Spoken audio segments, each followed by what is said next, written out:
Around the turn on Talkin horse racing. If there's a will, he'll find a way. It's the story of a celebrity blogger with a horse racing twist. This week's Be an Owner talks about the claiming game as Jennifer Morrison tries to buy a horse. Let's Make a Bet focuses on Canada's second jewel of the Triple Crown, and this year's Prince of Wales is a tough one to forecast. And it's a head-to-head which resulted in a photo finish as Dos Ramos and Wilson hit the line together. Talkin horse racing starts right now. Here we are trackside, Woodbine training track. Jason Portwando, Jennifer Morrison. This is Talkin horse racing. We're talking about the dirt because appropriately enough, second leg, Canada's Triple Crown, Prince of Wales. We'll talk at length about that coming up a little bit later on in the show. But Jen, we like to engage our viewers, right? Absolutely. You want to be there speaking with them. And what better way to do it than social media? Twitter, Instagram, Snapchat, blogging, whatever is your preferred choice. Yep. But you know, when it comes to the races, we like to do that with one man by the name of Will Wong. Oh, yes. I mean, if you don't know Will Wong yet, then you're really missing out on a lot of fun stuff. Not only is he a celebrity blogger, but he loves horse racing. He's a photographer. Everybody on the racetrack knows Will Wong. And you know what? He's just a great guy. I have been coming to Woodbine since I was 3 years old. This place is a second home to me. I've loved it from the start. My parents are huge horse racing fans. They used to go to the races in Hong Kong. It's just on every street corner, there's literally a betting station in Hong Kong. It's such a deeply embedded part of the culture. So it was like a piece of home to them, coming to Woodbine, being here in Toronto, so far away from where they came from. Me and my brothers, we come every Sunday, every Saturday. Woodbine made a huge racing fan out of me. I created my blog probably about 10 years ago, and it was mostly about film, celebrities, you know, what's going on in the Toronto entertainment scene. But the horse that brought me back out to Woodbine was Inglorious, right after she won the Queen's Plate. I mean, I have a soft spot for fillies. Dance Smartly, the greats, I've been following those since I was a kid. So I was so curious to see that a filly won the Queen's Plate. That drew me back out. And huge fan of my friend Keith McCallum. He had a racing blog called Triple Dead Heat at the time. I reached out to him, and he worked at Woodbine, and he arranged it all. It was a dream come true. I actually got to come to the backstretch. It was like the most amazing experience, and I've been in love ever since. At times I've helped Woodbine with their, building their social media brand, helping out on their Facebook page, their Twitter, their Instagram. I was one of the pioneers that helped build it. Now it's a huge success story. It's got tons of followers, but they've got an amazing social media team that have helped get it there. But I was one of the pioneers that helped start it, along with Keith McCallum. I don't know, you could call it being an unofficial community manager. So I take photos of the horsemen, the horses. I'm in love with the horses. It's all about the horses for me. So I come out, front side, out on the backstretch here, in the paddock, getting snaps of the hardworking people that take such good care of these horses, keeping them in optimal shape, making them presentable. And I put them on Facebook, and magically, horsemen, trainers. You had Catherine Day Phillips, a Sovereign Award winning trainer, liking my photo. That's a huge thrill. And just magically people would find these photos, and in a way, Facebook has sort of brought the racing community together even closer. And I'm glad my photos have had some small part in all that. That's good news for Toronto-based blogger Mr. Will. There's lots to get excited about. It's a different type of thrill. I've been doing the film festival for over 10, 11, 12 years, and that in itself, I live for that 1 week. I mean, we're so lucky to be here in Toronto, being such a star-centric city. That gives me a huge thrill. Forever I'm going to be a lover of film, but horses, that tugs at my heart. That's what keeps me coming back here at Woodbine. It's the horses. So now guys, I'm normally super excited to be here at Woodbine, but tonight I'm super excited. This filly, a pick by Mr. Will, she's named after me, owned by John Ross and Kathy Wong. I love her to pieces, sending her all my love. Good luck, Princess! Come on, Princess, get the money, Princess, get the money, girl. Good girl. The wonderful world of Will Wong. How can you not like a guy like that? Oh, he's just got so much passion for the game, It's infectious. I mean, it really is. And how great is it that he's got a horse named after him? When do we see a pick by Mr. and Mrs. Jennifer and Jason? No, it's not happening. Well, whatever. Let's get a horse. That's what we always try and get people to do, get into this game. Speaking of which, this week's Be an Owner, brought to you by Jockey Club of Canada. We're going to focus in on another way to become an owner in this game. Yeah, so, a pick by Mr. Will was a horse that was bought at auction by John Ross. Will Wong doesn't own the horse, but if he wanted to buy a horse and maybe have it ready to race, it's the claiming game. Ooh, I like it. So now you're going to take us through that process. Yeah. Very intriguing, and thanks in large part to trainer Stephen Chirkop. Well, hi, Stephen. Thanks for joining us here for Talkin' Horse Racing. We're talking a little bit about how to claim a horse. Now, claiming is a different part of the racing game. Instead of going out and buying a horse from an auction or buying it from somebody, claiming is where you can buy a race-ready racehorse.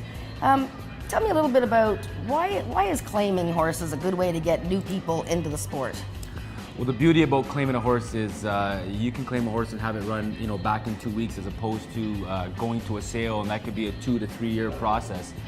So the nice thing is you can get your money back pretty quick and be in action within a couple weeks.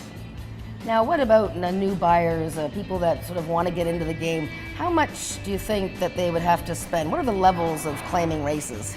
As of this year, we start from as low as $5,000 at Woodbine and go all the way up to $80,000. So you have a big variety to choose from.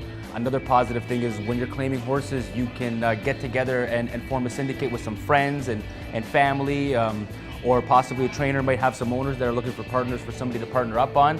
And you don't have to spend the whole $80,000 per se, have a fraction of that and own a racehorse that's going to run back in a couple weeks' time. That's terrific. So you're saying that if we claimed a horse today, it might be able to run back in 2 weeks, or say, what is the average amount that they would run back in? It all depends. I mean, every trainer is different. Some people like to be a lot longer. Other people like to run them back shorter.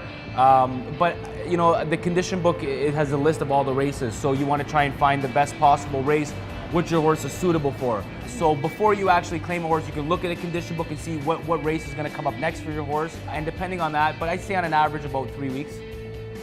And what would owners do then? So they're interested in what you're saying now.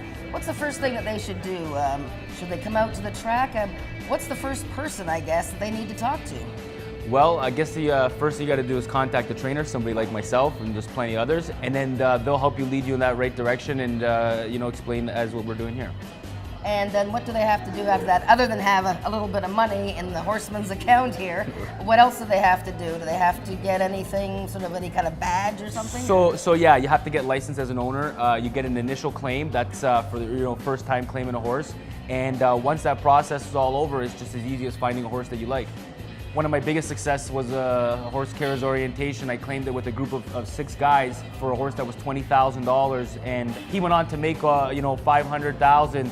And we got as lucky as 3 starts later, all 6 of the owners flew all the way to Edmonton to run in one of their prestige races over there, and wow. It was a great experience, yeah. Oh, that's awesome. And I've seen, even just recently, you claimed a horse and ran it back, and she won. So it's got to be pretty satisfying, I guess. It really is. It's satisfying, and it's so much fun. And the horse you're talking about the other day, it wasn't a lot of money, but to be honest, it doesn't even matter whether you win for the lowest levels or the highest level. The thrill and excitement is the same. And now, is there any particular things that you look for when you're looking for a horse to claim? Yeah, you kind of want to find a horse that you feel maybe on the improve, which means the horse is getting better. And if you're claiming an older horse, you kind of want to look for a horse that's consistent. So you kind of know what you're getting, which you're paying for. And the other thing is, if you can maybe see small things that you think as a trainer you can improve, maybe different surfaces or different distances. Yeah. Those are all things that can make a big difference. Well, I'm thinking that I might give it a try. What do you think? I think that'd be a great idea. Maybe we should sit down, have some lunch, and get to work. Let's do it. I'm going to go and try it right now. Okay, I know exactly what horse I want to claim. So I got to go and get a claim slip. I have to go to the horseman's bookkeeper. Make sure there's money in there. In here, just making sure that I have the money in the account. Official claim slip. We gotta fill this out 15 minutes before the race, so we better get back out there. Let's go. I'm gonna fill out this claim slip now. Can't make a mistake. Name of the horse. We have to get it into the stewards, 15 minutes to post. Let's go.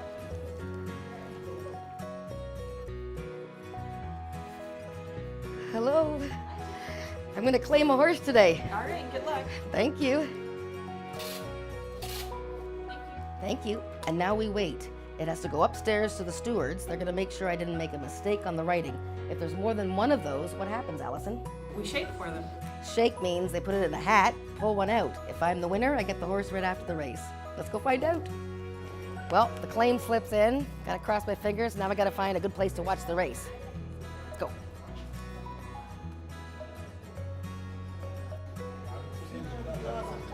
Well, that was a good race. Horse finished well, showed a little bit of speed. Let's find out if I get the horse. That was pretty cool. And you know what? Oh, There's yeah. absolutely no room for error when you're filling out that slip. No, absolutely not. Although the problem with mine, apparently, Allison told me later, was that there was a lack of funds. Been there, done that. Yeah. It happens. Yes, it happens. does. Let's move on. Okay. Let's talk about another feature here on Talkin Horse Racing. Let's make a bet. Yep. And you know what? When you look at this year's Prince of Wales Stakes, it's not easy. A lot of new things, not only a new track, a new surface as well. That's right. We're running on the dirt course now at Fort Erie. I mean, horses that race at Woodbine haven't seen dirt in a race in many, many years. We have a synthetic dirt. So that's the next handicapping problem with this race, the Prince of Wales. What are horses going to do with the dirt? How do you forecast a race like this? How do you prognosticate? How do you pick them? Let's get some help. Here's John Ross with Cool Cat of Mine. He was training well at Classic Mile in Florida. We put a lot of miles into the horse, and we thought the way he was coming around that he could be possibly on target for it. Unfortunately, you know, these little hiccups get in the way, and we wanted to give him the time with the proper equipment before we do run him in the big race, and that's the reason why he didn't make it to the plate itself.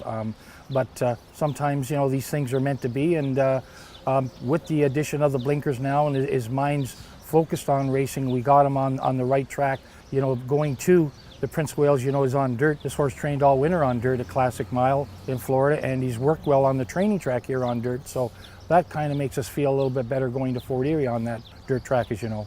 We got a 3-year-old that's really on an upbeat note right now and maturing and developing, and sometimes a horse is on his way up can be dangerous. So, you know, we feel if even if we run good, hit the board, we feel good about him. He's a very happy horse right now, in great order, and when a trainer has a horse like that, a 3-year-old, coming up to a race like that for $500,000, and we're delighted to take the chance because he's really happy and on his game right now. A little light on seasoning, but that's okay. It's a good race to take a shot. I like it. And you know what? The owners of that horse, the Jack of Hearts stable with John Ross, a great group of guys and one of those little syndicate groups of friends. Really fun stuff. That horse hasn't raced a lot, but compared to another one, Aurora Way, actually has more experience. Another option for bettors in this year's Prince of Wales. Stuart Simon horse that, you know, looked pretty good out on this surface. Yeah, I mean, Aurora Way is the lightly raced horse, just a beautiful horse. He had a workout on the dirt getting ready for this race, and boy, oh boy, was it something. It was awesome, and he's trying to make amends for what, you know, didn't work out in the Queen's Plate. Yeah, it was one of those things where I think the crowd noise really got him revved up, and he was trying to run off the first part of the race, and the rider had to fight him, and it just never works out good that way when they just don't settle good the first part of the race. We always knew he was really good on the dirt because I must have worked him 10, 12 times this winter on it between Palm Meadows and Keeneland, and he did bleed a little also in the plate, so we worked him on Lasix the other day, and it seemed to really work well, and he always did like the dirt, so I wasn't surprised with the move, to be honest, and he worked about as good as a horse can work. Looked like he was going really easy. He worked on himself. The rider just sat on him. He never urged him, and it looked like he was probably going in 101, but good horses go fast, easy, and that's what he is. Raphael knows him. You know, the horse, he can be placed wherever he wants to put him, whether it be on the lead or 10 lengths behind him, according to pace. He just settles the first part of that race, and I'm sure he'll run really well. So now a couple options, Jen, in a race that's hard to predict, but a fun one to bet. Well, that's the thing. I mean, with a track, a new surface for these horses, you know, you're still looking for the horse that's in good form coming into the race, but you're also looking for a horse that maybe has had some really peppy workouts on the dirt. And there's a lot of money on the line. Well, that's this week's Let's Make a Bet, brought to you by HPI Bet. One of the great benefits of becoming an HPI Bet member is you get 1 month of free streaming of racing from around the world for just signing up. That's a $100 value. Plus, for a limited time, you can get $100 when you sign up and bet $100 in your first 30 days. All right, Jen, let's move on, talking about one of our popular segments here on the program, Head to Head, where we pit, various personalities of the racing game head to head because, they think they know it all. Oh my gosh, and we got two beauties this time. We love to have Emma-Jayne Wilson, yes. always doing Very something. popular. She's very popular, she's very personable, and she's always got something to say. Head to Head, sponsored by the Canadian Thoroughbred Horse Society, providing assistance and representation within the thoroughbred breeding industry. Here we are on the backstretch, couple of riders, past, present. Richard Dos Ramos taking on Emma-Jayne Wilson. You just pointed at me and said pass. No, I said, come on, we're gonna start this already? What category do you guys want? Television or food? Ooh. I'm even letting you pick. I get to pick? You pick, ladies' Television. choice. Television, all right. Dose, you good at that? I'm good. I'm You have no eating choice now. All right, question number one, simple as this, A, B, or C. I know this is your first time. She's tough. All right. She's a champ. She was the very first champ, back in the day. So anyways, here we go. See, here we go with the What passing is the again. longest running U.S. primetime show of all time? A, Grey's Anatomy, B, Law and Order, or C, Simpsons? Longest running U.S. primetime show of all time, Grey's Anatomy, Law and Order, Simpsons. Answers are B, Law and Order, A, Grey's Anatomy, and of course it's C, Simpsons. 28 No years, way. come Yeah, on. I didn't believe Law and that. Order 20 years, Grey's Anatomy only 14. We got nothing. Question number two. What was Kramer's first name on the hit TV show Seinfeld? You guys watch Seinfeld? No, You're I'm not the only old. one. I'm not that old. All right. Dose, I think she's taking a shot at you. Is it Charlie, Chris, or Cosmo? Kramer's first name on Seinfeld. Charlie, Chris, Cosmo. Answers are C, Cosmo. You both got that right. All right, not Yeah, bad. man. 1-1. All right. Question number three. This could be the decider. Which late show host had the longer run on television? A, Jay Leno, B, David Letterman, or C, Johnny Carson? Who was around the longest? Leno, Letterman, Carson. Answers are Carson, Carson. You're both wrong. Wrong. Carson was 30 years. David Letterman, 33. So we go to overtime. Here is a tiebreaker. Back to The Simpsons we go. Giving you another chance with that family. What year did The Simpsons debut on TV? What We have to year? know the year. Where's the ABC? No. This is a tiebreaker, so I can't give you any A, B, or C. Just pick a year. What Are we year? doing whoever's closest? Whoever's This is why closest, we're that's doing right. It doesn't matter. It's anybody can go over. It's not Price is Debut? Right. When did The Simpsons debut? Let's go. Mark down a year. I'll give you a hint. It's 19-something. Yeah. All right. Here we go. 1980. What did you say? 1980. How do you both say 1980? Okay, pick No way. okay. Pick a month. September. June.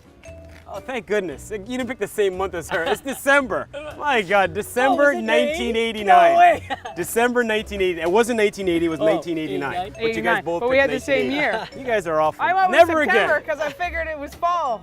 Yeah, well, you see, you're smart. There you go. Oh, so I'm a dummy? Congratulations.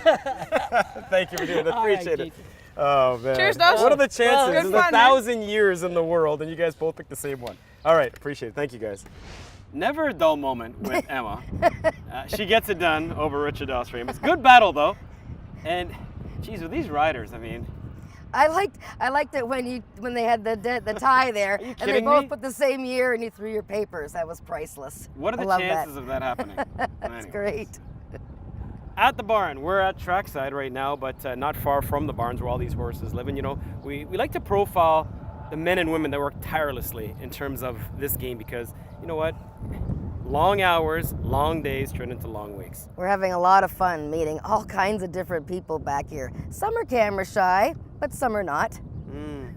I think this guy falls into the not category. Yeah, Groom of the Year last year. Yes, Groom I of the agree. Year. Ricardo Nicholson. Ricardo He's a pretty good Nicholson. guy. Yeah. At the Barn, brought to you by Ontario Racing and OLG.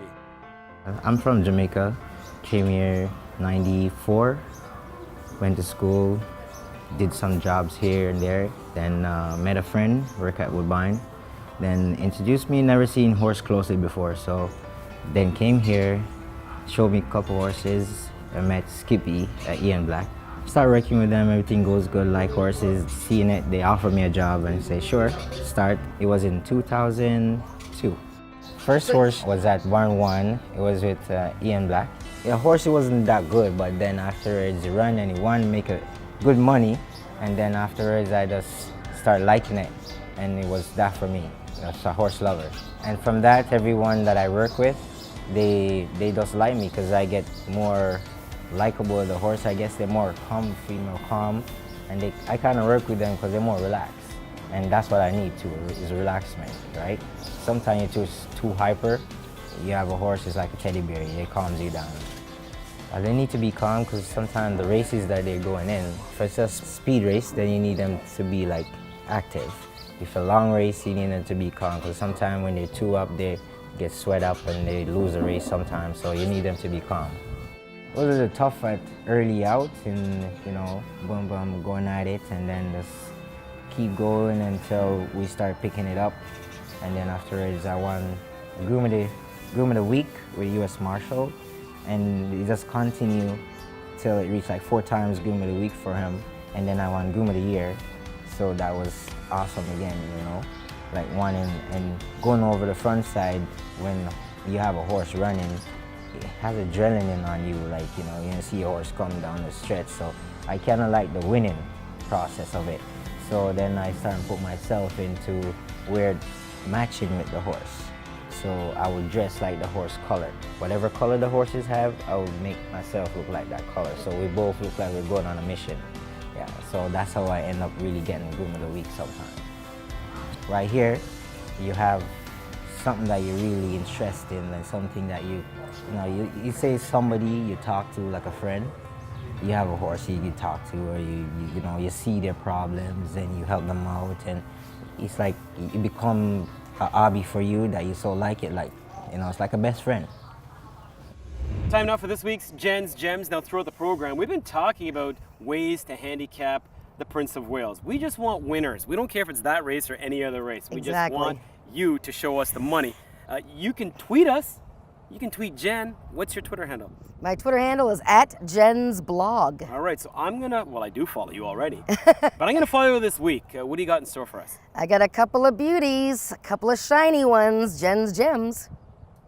Jen's Gems, brought to you by 2001 Audio Video, home entertainment experts since 1971.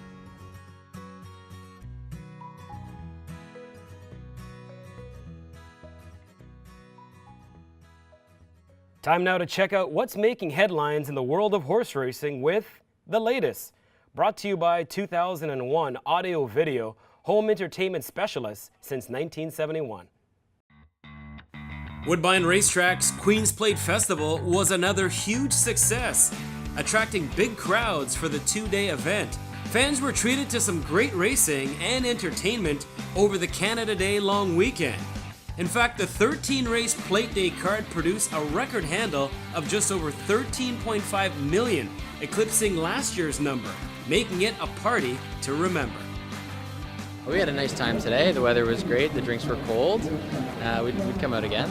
It's been fun. It's nice to see everybody dressed up. I like horse racing. Don't come here often, but it's fun.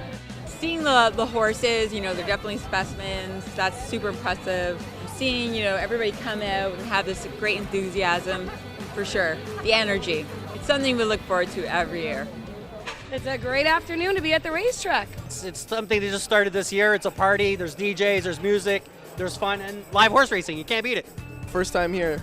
DJ, everything, horses, all fun. Love it. Did not try the oysters, but Daniel finished them over there pretty quickly. Well, we've got a corporate party, actually. It's, summer event, Woodbine, great time, sunny day, all's well. Great food, great drinks, great atmosphere, great view. It's the best place to be on Friday afternoon. Grandstand Social happens every Friday and Saturday through early September at Champions Bar and Patio. Woodbine Racetrack's new Player of the Year series continues July 29th with its Midsummer Handicapping Tournament. Now, there's still time to enter the event, which has a $500 buy-in and includes a live bankroll. You could win 2 seats to the NTRA's National Horse Players Championship, which has an estimated purse of $2.5 million. For more information, go to woodbineentertainment.com. That's it. Another show in the books, just like that. What did you think? Oh, it was great. Went fast, and we got so much good stuff in there, you know, how to buy a horse and how betting on horses, and oh my gosh, Will Wong. I love that. Your bets, by the way, this week, I wasn't joking when I said I'm going to follow them. Okay. So if they don't win, It's you and I. Anyways. Okay. That's it for us, for Jennifer Morrison and all of us here at Talkin' Horse Racing. I'm Jason Portwando. Thank you as always for the company. We'll see you again next time.